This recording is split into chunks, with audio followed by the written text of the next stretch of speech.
Speech defect असो किंवा body image issue, प्रेम accept केलं तर हिलिंग होते.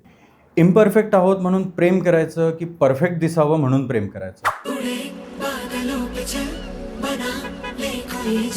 मुझे खाना बनाना नहीं आता. मुझे आता है ना, थाई, चाइनीज, इटालियन सब बना लेता हूँ. मेरे लिए बारिश मतलब ये चिप चिप और ये गीले सूखे कपड़े. मेरे लिए अदरक वाली चाय और रिमझिम गिरे सावन. वाह, बड़ी फुर्सत है तुम्हें. डायरेक्टर आहे रवी उद्यावर, ज्यांनी आपल्याला आधी मॉम सारखा इंटेन्स रिव्हेंज ड्रामा दिला आहे. स्लिक परफॉर्मन्स बद्दल बोलायचं झालं तर सिद्धार्थ चतुर्वेदी सिन्सिअर आहे. तो शशांकच्या ऑकवर्डनेसला ऑनेस्ट बनवण्याचा प्रयत्न करतो, पण स्क्रिप्ट जेव्हा फोर्स सिच्युएशन तयार करते तेव्हा परफॉर्मन्स मर्यादितच राहतो. मृणाल ठाकूर कॉन्फिडंट परफॉर्मर आहे. ती फेक कॉन्फिडन्सचं लेअर छान पकडते. तिच्या रोमॅन्टिक सीनमध्ये वॉर्मथ आहे. दो दीवाने शहर में.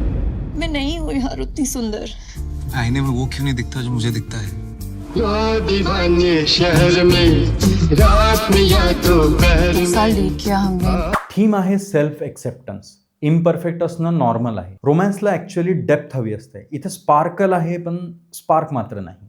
सो तुम्हाला या मूवीबद्दल फुल रिव्ह्यू बघायचा किंवा इतरही जे मूवी रिलीज होतात रोमॅन्टिक, हॉरर, सर्व टाईपचे रिव्ह्यूज अवेलेबल आहेत आमच्या पिक्चरबाज या मराठी चॅनलवर.